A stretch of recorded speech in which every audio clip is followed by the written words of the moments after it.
Good morning, Michael. Good morning. Good morning. It's good to see you. You too. Happy Friday again. And we're into October, so the year is flying by, and I think I'm excited about October for a lot of reasons. I am too. And those we get questions all the time, Michael. Yes, Michael and I are on the road traveling again. We are on the Jersey side of New York City, looking at the city today, and so excited to be here for Experience Friday Live and all the great things that we have planned for today. Really super excited for our guest today and to hear from him. But, Michael, before we jump into that, we keep talking about experience matters. And the reason we do Experience Friday Live is because experience matters. Do you want to just share with our listeners for a little bit why experience matters and the concept of an experience ecosystem that we talk about, Michael? Absolutely. So experiences affect every one of us, no matter what industry it's in. It affects all of us, and it can either go in a good way or in a bad way. And sometimes those extremes are big deals. If we have a really negative experience, it can really cause us to go into a negative spiral, or we have a great experience and it can really transform our days in times that we really need it. And the good and bad of all these experiences is that they are both created by and experienced by humans. And humans, we don't always do things great, right? We have good intentions, but sometimes those great intentions end up causing trouble for other people. So by looking at experiences as an ecosystem, if you look at organizations that create experiences and you look at it from a holistic perspective, and you look at all touch points and interactions and the people and the systems and all the things that come together to be able to look at experience holistically, that really changes the ball game for a lot of folks out there. And I think just bringing in Shep this week to talk about the end user and how we keep them coming back is just a tremendous conversation. Awesome. Thanks, Michael, so much. Just a couple of reminders of things coming up over just the next week. Our podcast, The Combustion Chronicles, that I host. I'm really excited. Next week, again, we have one of our three segments in 30 minutes around investing in change. Next week on Wednesday with Michael Lee, David Keprin, and Garnett Harriman. Just sharing their stories on why investing in change is so important. And then next Friday, I know, Michael, you're taking a personal day, so it'll be Experience Friday Live with Shawn. I'm really honored to have Nate Brown, Chief Experience Officer of Officium Labs. And next week, Nate is hosting a huge CX day, and we're going to get a great report out from that for next week. Well, yeah, and he has an epic rant video out there too. That he does an epic rant video. Maybe I'll pull that in for that episode.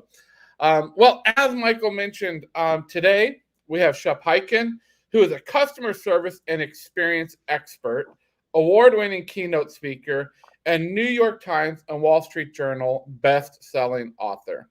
So as the Chief Amazement Officer, I know I've got mine here too, Michael. Yes, that's his real title for Shepherd Presentations. He helps his clients create amazing experiences that get their customers to come back again and again. His articles are widely published, and he has been inducted into the National Speakers Association Hall of Fame for his achievements. Which is a big deal. That's a really big deal. Big deal. As a professional keynote speaker. But as you saw, you guys, we are actually holding up Shep's new book. Michael's got it. We're going to bring Shep up with us because once again, Shep, number one. Hey, guys. Good to see y'all. Well, it is so great to see you, Shep, and so excited. I know you're on a ton of podcasts right now and shows, so thank you so much for being with us today for these few minutes. Well, my pleasure. Yeah, we're making the rounds. You are making the rounds. Busy man. Shep, you've got to tell us, I'll be back. I'll be back. I was going to play this sound. Oh, you should put sunglasses your sunglasses on. There you go. There you go. This is the look. That's right. I love it. I love it. Why did you write this book, Shep? So it's so I think the question is, why did I title it "I'll Be Back"? Did it have anything to do with the movie Terminator? And the answer is no, not at the beginning. But it was about maybe 10 minutes into writing the outline, and my third paragraph, I'm thinking, I'll be back. I'll be back. That's what I wanted to call it. I'll be back. How to get customers to come back again and again. And I thought, who made those words famous? Arnie and the Terminator. And so I thought, well, let's have some fun with that. Now, it's really not a book about the Terminator. However, check out the font. This is actually kind of a retro-looking font. It's called Terminator font. This is what my publisher found. And how do you like that? I go, it works for me. And there is a little bit of reference to the Terminator. We talk about why customers would terminate the relationship with you. And but most of it has nothing to do with the movie. It's just a great title, hopefully a memorable title. Listen, I think it's a great title. And even when we posted about you being on the podcast, we actually used the GIF of Arnie saying, "I'll be back." So, good. Cool. So awesome. So let's talk about that. And Michael, I know we pulled this up, and I'm going to pull it up. Shep, you say Arnies don't happen by accident, that we have to plan for them if we want to win them again and again. Right. So in the first chapter, I thought, let's have fun and let's get the whole idea of the Terminator out of the way. And in doing so, I said, you know what? There's an Oscar, there's a Tony.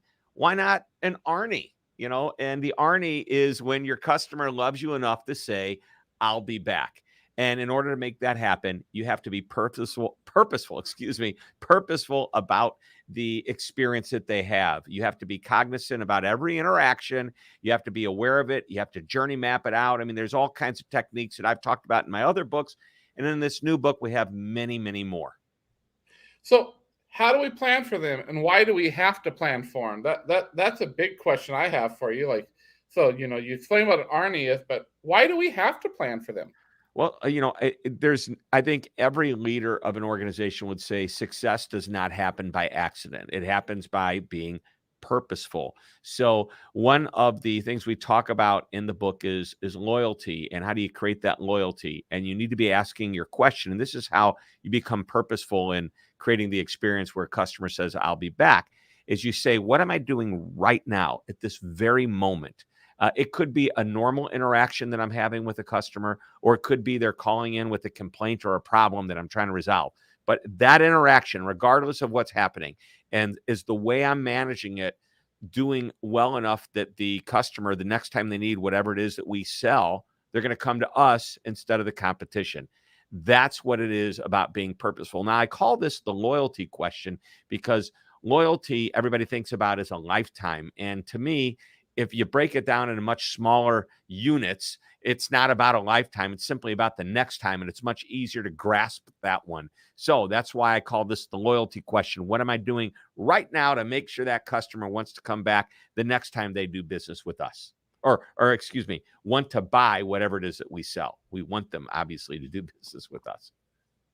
Now, apologies for being too blunt if I am, but I look at this stuff, and the first thing that I have to think about is that, y'all, this is not rocket science. No, it's not. This is good common sense. It's not even, you don't have to put it, you don't have to say you're sorry. Good. Customer service is not rocket science. It's simply doing the right thing. And it's oftentimes doing what our parents taught us to do when we were kids. We're just taking it to a much more important, higher level, showing appreciation to your customers, getting the feedback you need to know if you're doing a good job, making the process change to ensure that, we're doing the best that we can. Isn't that what we're supposed to do? It's what we learned in school with just, sports and taking tests and things to prep us to know that, hey, we may not be in an algebra test. We're in a customer test. It's, but it's the same prep. It's the same focus that we need to do. So, but why is it so hard then? right? Like why if it's not rocket Why is it science, so? I why know it shouldn't be why? hard. You know, if it Right. were easy, I wouldn't have a job. So- Exactly. Us too, right? right. You know what? I think that what happens is this. I think companies become complacent sometimes.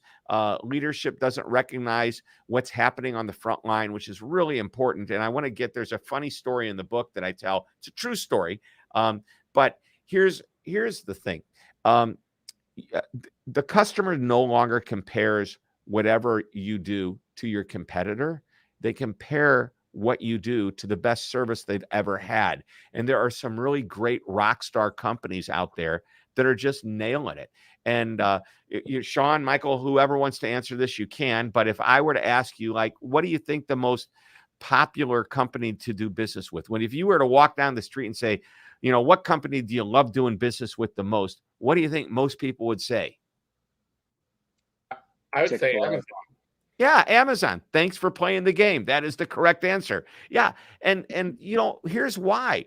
They execute so well. You know what's going to happen. They create confidence with the communication that they have with you. And, you know, it's a true story. We were doing a training for one of our clients. We have trainers that deliver my content in a training format. I was sitting in on that session, and we are doing this process. By the way, it's in chapter 15. It's called When the Rubber Hits the Road. And one of the things we ask is there's a 6-step process. The first is, why would somebody do business with us instead of a competitor? Second is, why would they do business with a competitor instead of us? The third is if that competitor is doing something differently, can we adopt it? And we don't want to just copy it because that just makes us a commodity, but what can we do to make it our own? Step 4, here we go, is outside of our industry, what companies do you love doing business with and why? And then step 5 is, what are they doing, you know, that you love that you can implement? So one day we're doing this, and somebody in the audience says, well, I love Amazon. Why do you love Amazon? And this person said, you know what? As soon as I place the order, I get an email confirmation. And then when they ship it, they send me another email with the shipping information. And then when it arrives, they show me a picture of it at my doorstep. And some executive. None of that's hard. None of it's What? hard. None of that is hard. It's not hard. It just is a system. But here's what's interesting. This company is in the manufacturing business. All right. And this person raises their hand in the back. It's one of the leaders, one of the C-suite members, and says, you know what? I get it. That's great if you're an e-commerce company, but that has nothing to do with what we do. And I said, I'm going to step in, and I'm just going to say, because I know that my trainer would never confront the executive of the company the way I was getting ready to. I said, I don't want you to derail the conversation, but I'm going to politely disagree with you. It's not about the emails. Nobody wants emails in their inbox, but what they want is information. They want to know what's going on with the order. They want to know it's being shipped. They want to know it arrived. That's what's exciting about what this gentleman is saying about Amazon. It's not about the emails. And you could just see the brain was working, the wheels were turning, and the executive said, okay, I get it. So, and to further make this point, I was doing business with a healthcare organization that bought a $500,000 X-ray machine, or imaging machine, as they call it. It had to have a room that was built out specially for this with the right electricity, certain cleanliness standards. I don't know what it was, but they were building a space for it. And the machine shows up 2 weeks early, and they don't have a way to, it's big, and what are they going to do with it? And the executive says to me, and this is the point I'm making, because I buy toilet paper from Amazon, I get an email to tell me it's on its way. I bought a $500,000 piece of imaging equipment, and the company didn't let us know it was going to show up earlier than we contracted.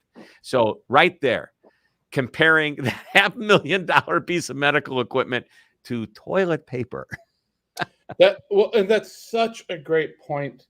And what I tell people too, Shep, about even Amazon's not selling a product. Amazon itself doesn't own a product, right?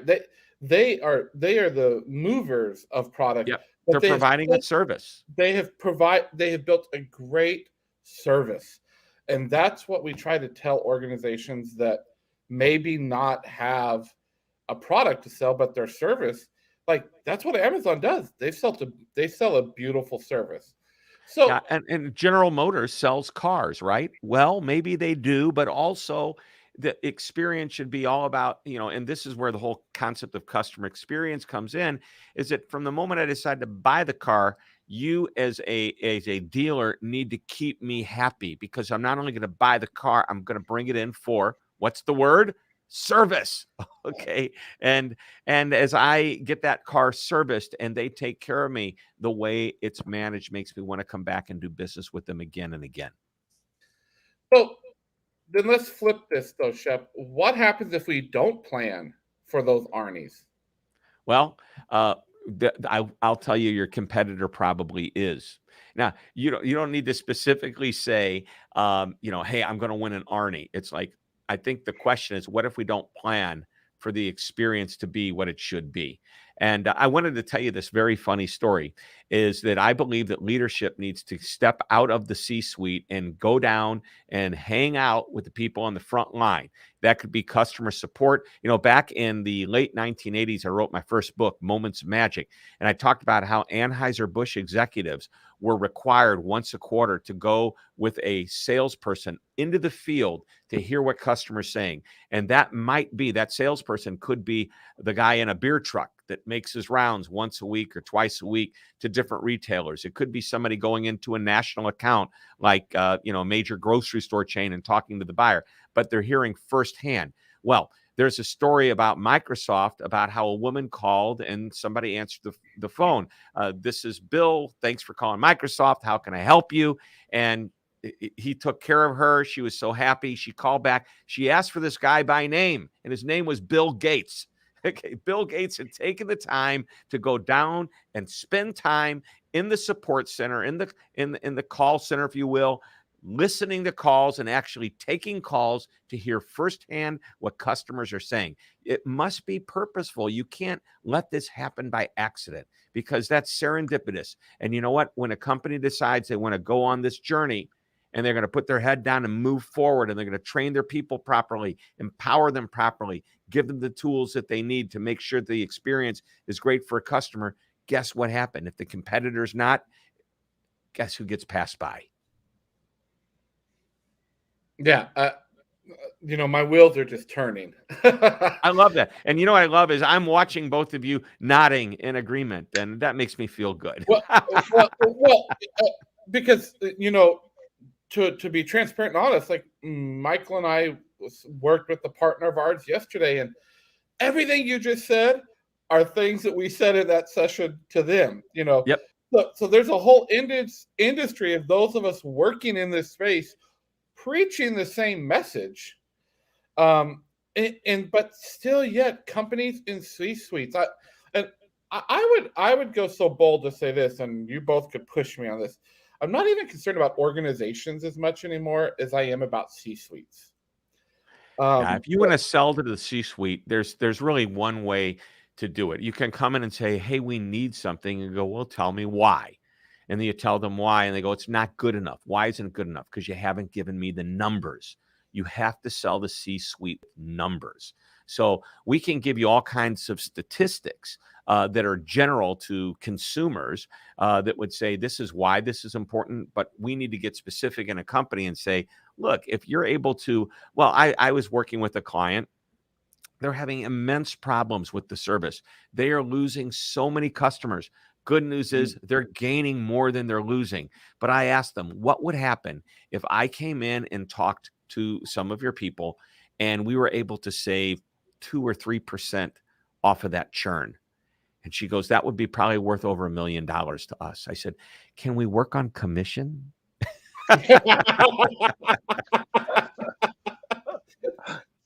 I like that one, because I know several of our partners we've worked with. If we could have worked on commission, we could probably be retired today, Michael. Yeah, I don't see you guys retiring. You'd still be doing it.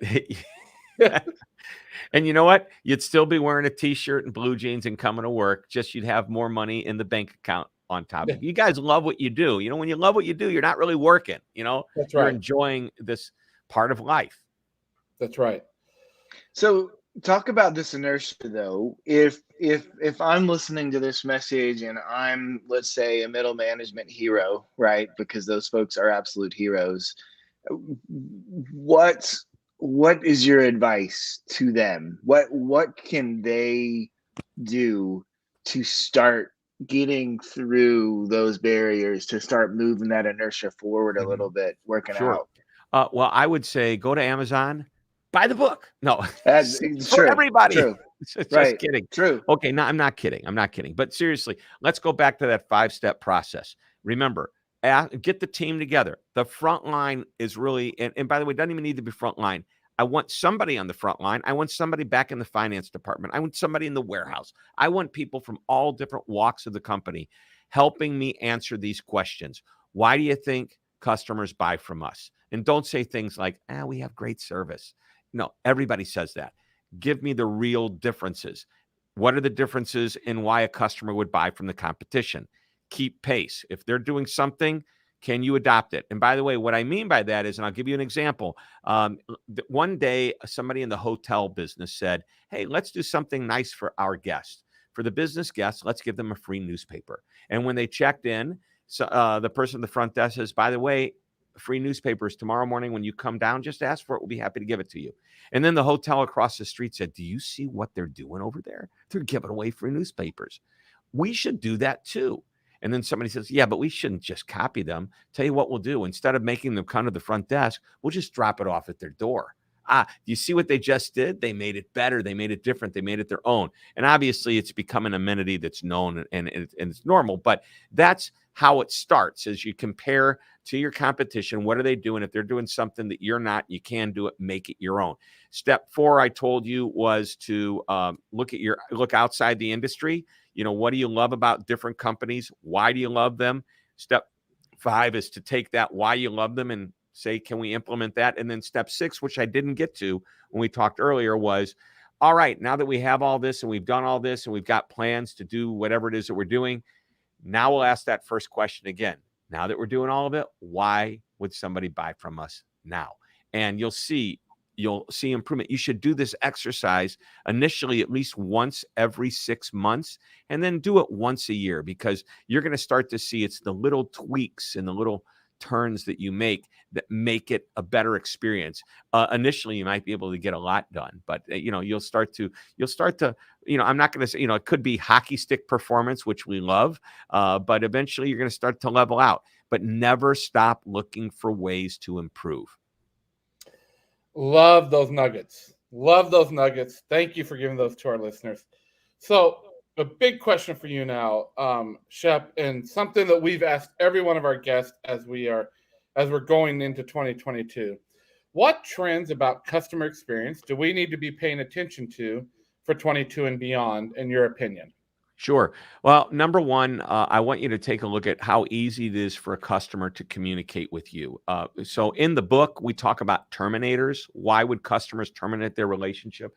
But specifically, we have this report. It's called the Achieving Customer Amazement Report. And by the way, if you go to my website and you can just fill out the form, and I'll give you a URL. It's hyken.com/ I think it's 2021-ACA. But it's easy, and then it's right there. Go to hyken.com and you'll see the form. Just put your name in there and you'll get it at no charge. There is lots of stats in here, and several stats I want you to know about is obviously the ones that are important are like 83% of your customers, when they have a bad experience, they are willing to walk. We all know those, but I want you to get more specific in your thinking. One of the terminators is in the book, we talk about it wasn't easy to find you and get a hold of you. Well, here's what's happening. Customers today prefer still, number one way to get to a company is to call them by phone. All right. And you've got email, number 2, text messaging. You've got these different communication channels. Bottom of the list, by the way, is social media.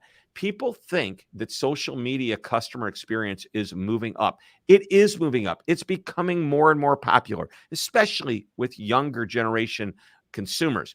However, when we sit and talk to our executives and they go, we see a big spike in social media customer care. Customers are going to Twitter and Facebook and making comments hoping they'll hear from us.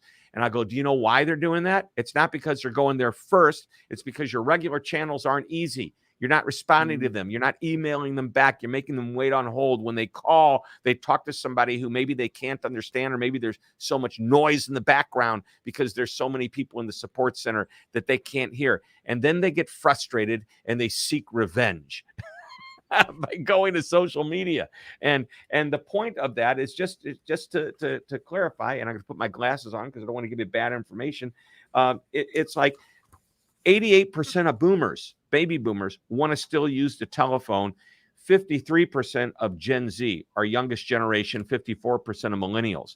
Now, email and telephone are almost tied for millennials and Gen Z, but actually that is their preferred method. Email. You thought, who's still using email? And then there's online chat. That's very popular. Texting is actually pretty popular. Brand apps, we think we're doing a great service by having an app. We are doing a service for some of the people, but actually it's just a little bit more and better than social media.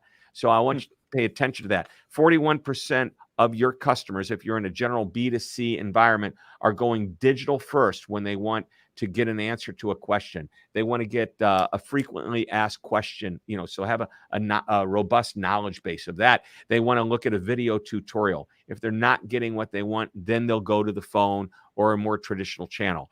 And it's still, by the way, 59% are still preferring to go to the phone. So important stats and facts to understand. Wow. I see that as a big trend. Wow. Well, Shep, we're coming to the time to close out this episode. You have given so many nuggets for all of our listeners, and I've seen comments coming in, and thank you so much. And I know we've got your web address, www.hyken.com. Get out there. Make sure to all of our listeners, go out, get I'll Be Back. Great book. I've read it. So thankful, Shep. If you'll hang out, Michael and I are going to do some closing announcements, and then we'll come back. I'll hang out. I'll be waiting for you. Hey, everybody. First of all, Michael, Shawn, thank you for having me. And everybody who came in today, thank you for being here. Awesome. All right, Michael, just for people, if they want to get a hold of us, www.mofi.co or www.shawnnason.com. And you can send us an email at hello@mofi.co. Again, don't forget the Combustion Chronicles. We talked about our next episode coming up. We're so excited about that. You can connect with us on LinkedIn, Shawn Nason or Michael Harper as well. And don't forget that next week, as I mentioned, we will have Nate Brown with us. It'll be with me next week. Michael has a day off. We give those to him every once in a while. But Nate and I will be talking, Chief Experience Officer from Offician Labs, and a big day he's having next week as well. So, Michael, thank you again. I'll see you in 2 weeks on the show, and our listeners will see you in 2 weeks. But until then, thank you, everybody. Thanks, Michael. Have a good one.